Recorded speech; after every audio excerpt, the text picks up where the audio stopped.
Hello, welcome to today's video. Today I want to present you an opening trap that you can play as black against the Ruy Lopez. The trap is known as the Mortimer Trap, named after James Mortimer, who played the variation in the 1883 London tournament against Berthold Englisch, Samuel Rosenthal and Josef Noa. Funny enough, he lost all 3 games. But yeah, this probably doesn't have to do anything with the trap. I mean, he played pretty strong opponents who just simply didn't fall for the trap, and Mortimer himself, well, he wasn't considered to be one of the best players at the time. If you would check out his tournament history, well, then you will find that he nearly always finished near the bottom of the table. So yeah, let's go back to the trap. You can see the critical position already on the board. It's black to move and win right at the spot, but take your time. Before we just jump right into the tactic, I of course want to show you how to reach the position and what white should have done to avoid to get trapped. So without further ado, it's time to checkmate.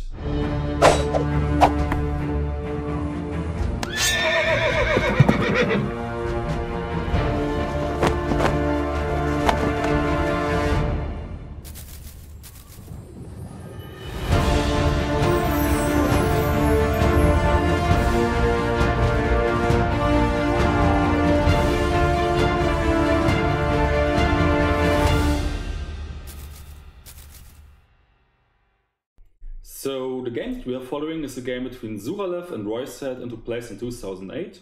The game started with the moves e4, e5, knight f3, knight c6, and after bishop b5 both players reached the Ruy Lopez. And here black decided to play knight f6. This is known as the Berlin defense in the Ruy Lopez.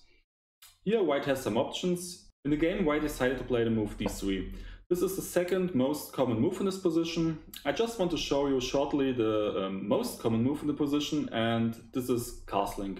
Willing to enter the well-known Berlin defense endgame that would appear after the move knight takes e4, b4, knight d6, bishop takes c6, d takes c6, d takes e5, knight f5, queen takes d8, and king takes d8. And I would go even so far to say that this is probably the most analyzed chess position in history. And yeah, if you want to know more about this position, just check out the theory. As a short evaluation, I just can say that black gets the bishop pair, and with all the open lines they will pretty fast join the game. But on the downside, his king can no longer castle, and the pawns on the c file are doubled. But white has some problems as well. His pawn on e5, well, it's not clear, is it a strength, is it a weakness? Most likely he has to defend it, so I would say the position is roughly equal, and just as I already told you, if you're interested in this position, just check out the theory. Anyway, let's go back to the game. In the game, white decided to play d3, and as I already told you, there's nothing wrong with the move. It's the second most played move in this position.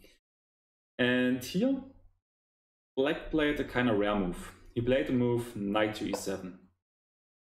And this is really a rare guest in top tournament games because, think about it, black first developed the knight to c6, just to drop it back 2 moves later to e7. And to be totally honest, he really has to go to g6 soon, because otherwise his bishop on f8 would be locked in. So it's not a mistake, don't get me wrong, but it's a kind of slow approach, and that's why it's probably not that famous. I just want to show you another line for black in this position. For example, black could just simply play bishop c5, and after the moves c3, castles, castles, d6, knight bd2, a6, bishop a4, b5, knight c2, and bishop b6. White should play h3, and here let's make a short conclusion.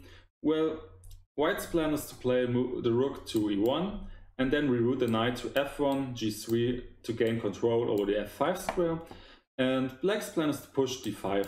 But before he will push d5, he has to do some preparations by probably playing h6, bishop e6, rook e8 and queen d7, or he could also go another way and play, for example, h6, knight e7, bishop b7, knight g6, and then try to push d5.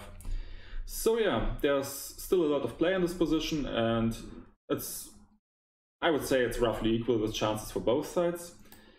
But let's go back to the game. Black decided to play the move knight to e7, and as I already told you, it's a kind of slow move, but it sets a trap. Right now, if you think about it, the pawn on e5 is loose.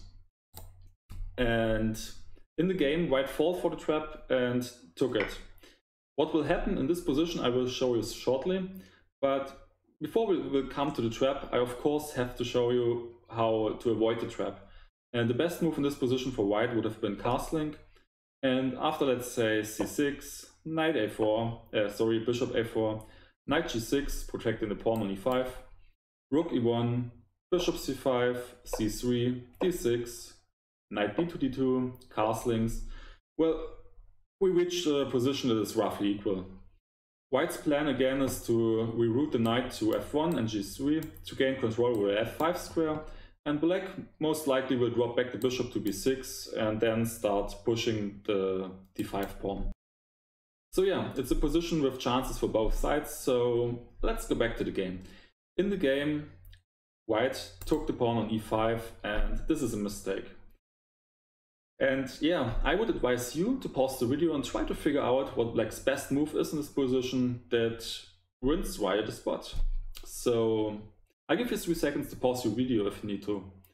1, 2, 3. Well, I hope you all found the solution. If not, I'll give you a little hint. The a5 e1 diagonal is pretty weak, and on the 5th rank are 2 of white's pieces. So how can black make use out of it? And keep in mind that if you will find the right move, white has one last bullet in his gun that could potentially turn the favor. So I hope that hint will help you to find a solution if you didn't already solve the puzzle. And I will give you another 3 seconds to pause the video if you need to. So 1, 2, 3. Well, I hope you all found the solution. The right move is c6. And in this position, let's say white retreats the bishop. It doesn't matter if he goes to a4 or c4, let's say bishop a4. Then we simply just play the move queen a5 check, using the weak diagonal to win the piece on e5. And yeah, this is game over. And if white would drop back to c4 with the bishop, well, then it's just the same. Queen a5 check, attacking the king and the bishop, the king and the knight at the same time. And yeah, this position is just hopeless for white. Anyway, in this position, white has one last good move to try to turn the favor. And after the move, knight to c4, please don't make the mistake.